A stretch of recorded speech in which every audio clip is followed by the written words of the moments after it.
Welcome to another episode of the Vibrant Living Podcast, where we talk about living fully aligned in your spirit, in your soul, and your life.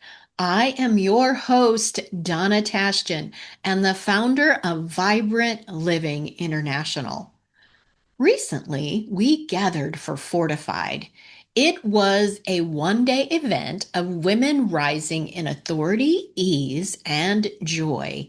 And it is powerful when women share vulnerability and honestly of where they are and what they have been through and what they have learned in their life to become fortified.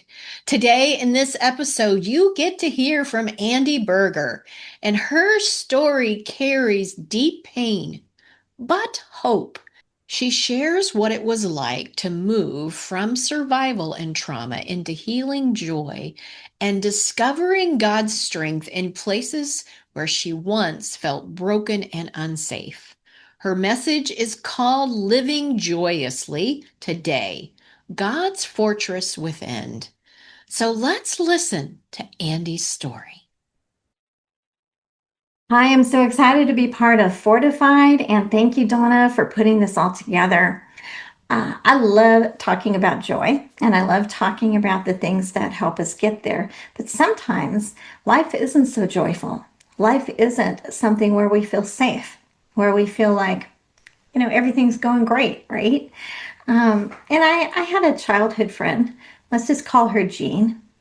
And I learned a lot from her because I used to think being a fortress where you could be safe in had like kind of like palaces and castles and things like that, moats, people to protect you and keep bad people away from you. But in reality, Jean taught me something. So here's what her story is. Jean was a very small child, and she came from a very abusive, violent family. Back in that day, they wouldn't have had the term human trafficking, but basically that's what happened to her. Her immediate family members, all of them, male and female, as well as some extended family members, used Jean physically, mentally, emotionally, sexually. Every day was a day where she didn't know if she was going to live long enough to see the next day or to see a birthday.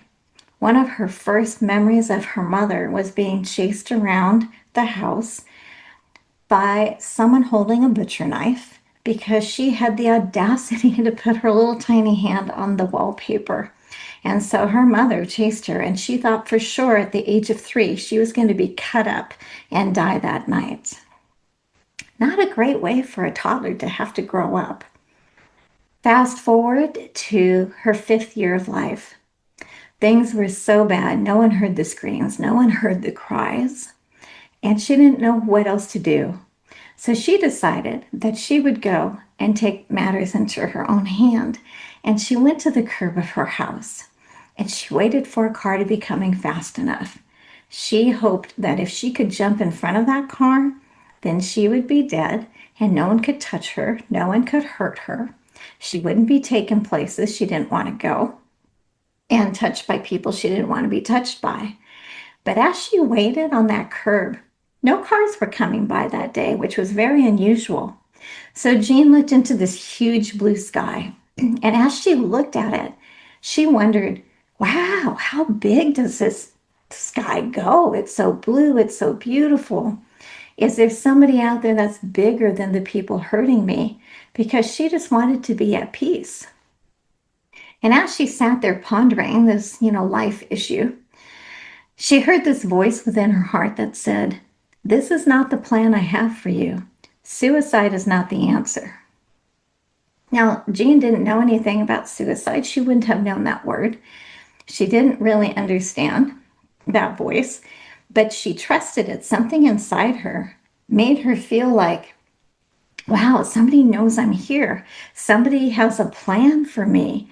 How can that be? Because the people that loved her didn't, and they didn't see any future for her, and she didn't see a future for herself. But on that particular day, Jean decided to trust that voice. So she went up to the the garage door, and she leaned against it. And she said, if you keep me alive, I will do whatever you call me to do. Not want me to do. That was a very specific word for her. Whatever this voice called her to do. And she looked into that sky and she left it at that. Now, life was not easy for her even after that moment. She was curious and she wanted so desperately to love and be loved, but she didn't know exactly how that would work out. Her second attempt at suicide was at age 8. Her third attempt was at age 9, where she tried to throw herself out of a second-story window in her apartment house. She had been locked up in a room for 3 months during the summer and had not been allowed to go outside or to do anything except basically stay in that room, and whatever happened to her happened to her. Amazingly, because of the times in the early 60s, they didn't have words like human trafficking. They didn't really talk about child abuse. It wasn't the culture back then.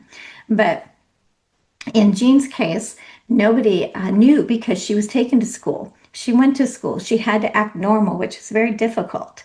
She also had another disadvantage. Jean had a huge speech impediment. She was laughed at. She was spat at by other kids. She was bullied by kids and sometimes even an occasional teacher or adult, a parent of another child. So even school was difficult for this young girl. Yet she knew if she could just speak, if she could just make it, then that voice who had a plan for her would show her what she was meant to do. That's a lot of gumption for a little girl, but she was pretty tenacious. And as she went through school, she graduated high school. She had some teachers that helped her learn to write and express herself with words. And even though she was still trapped, because as a minor, there wasn't anywhere for her to go.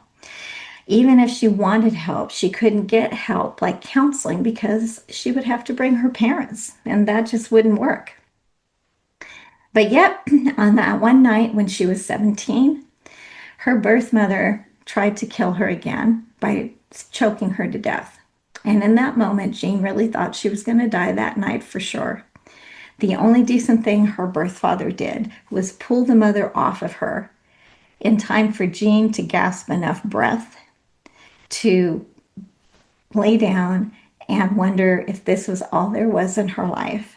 She ran out of the house, but she had nowhere to go. There was no family. She had no money. And where would a young girl go in the middle of the night? Because nothing was open at 11 o'clock at night. The police station was 2 miles down a very busy highway. And even if she could get there safely, she would have still been sent back to the parents because she was a minor.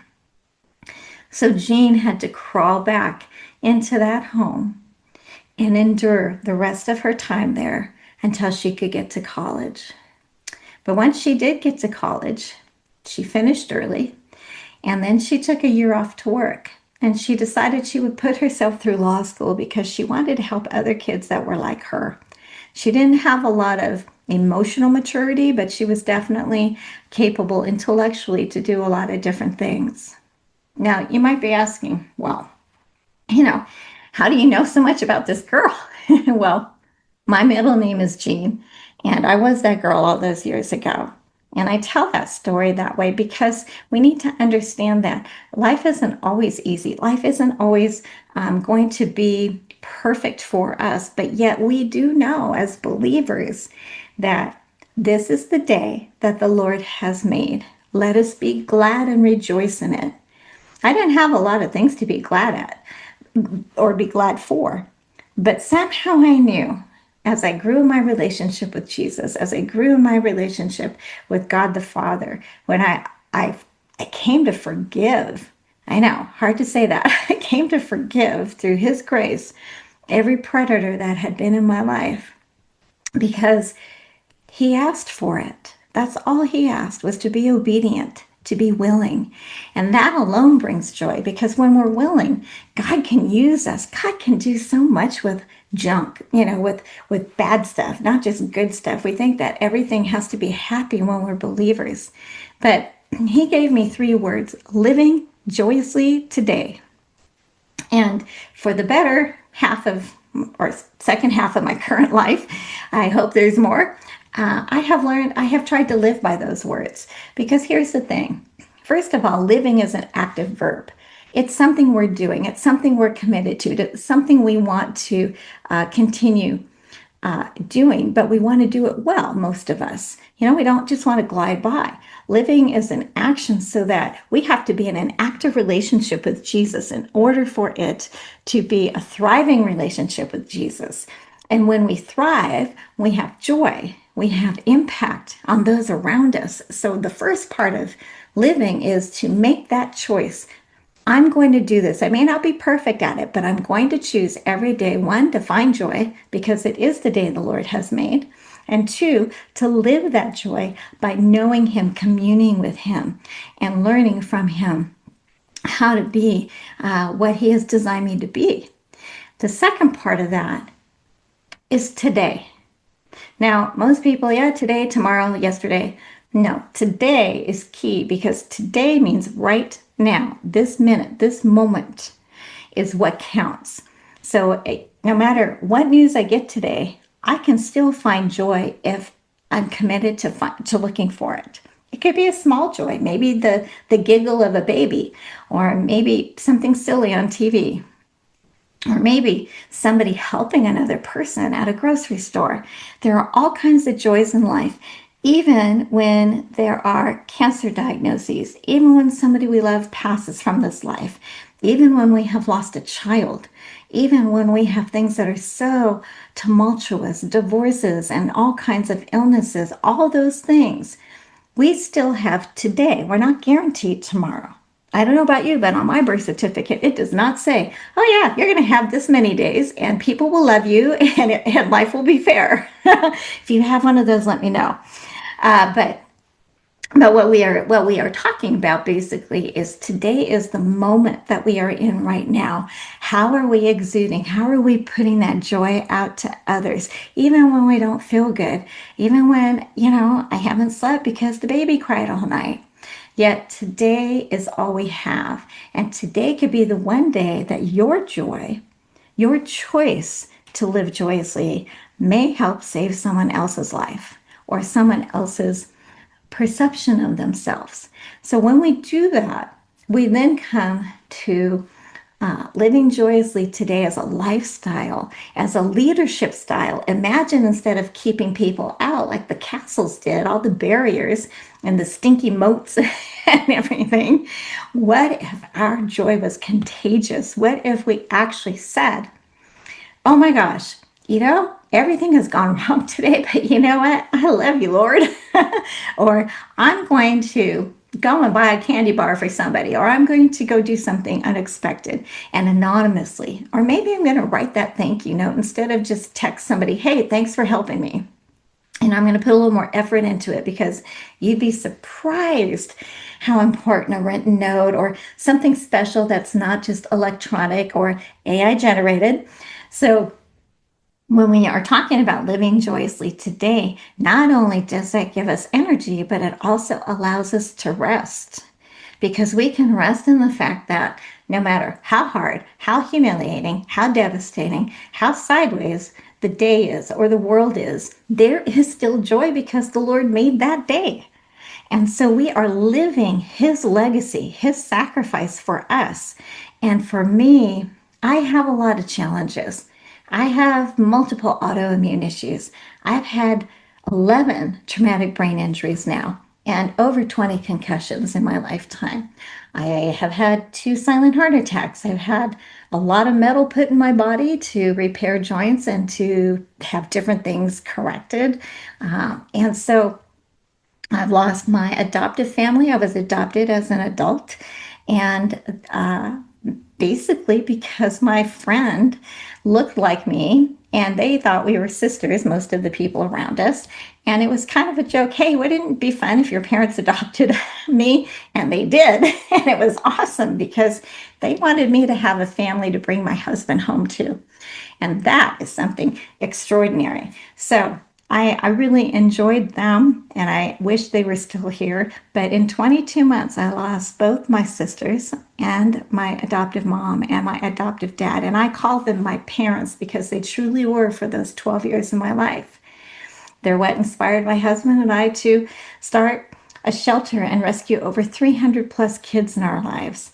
But again, no matter how I feel, no matter what somebody does to me, I make it a point, because it's a lifestyle, to stay on track with living joyously today. And I'm inviting you to do the same thing. Find a joy today. Find a moment where you can actively and proactively share that joy.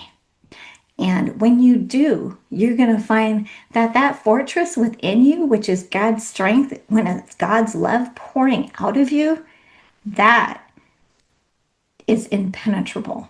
No one can take that away from you. And in fact, you will invite more people to know Him because you are allowing Him to use you as His funnel of joy. After Andi shared today, I asked her about her own journey of investing in herself and what that decision to work with a coach or mentor looked like. And let's listen to her response. What a great question. Absolutely, on both ends. I had a lot of trepidations. I was very insecure for a very long time, had a lot of difficulties, as I have shared. And then on the other hand, I also experienced great results. And so, whether it was counseling, coaching, or having a mentor or a number of mentors, I checked the boxes for absolutely do this. So, let me talk about the first thing, counseling. When I married my ex husband and did not know everything about him at the time, uh, I went to counseling. I had things that were happening, memories, stuff that was coming back to me, and I needed to deal with it. So I remember distinctly my counselor saying, Andi, it's going to take about this long to get all of this stuff handled, to get it out in the open, to get you down the tunnel and back out into the light.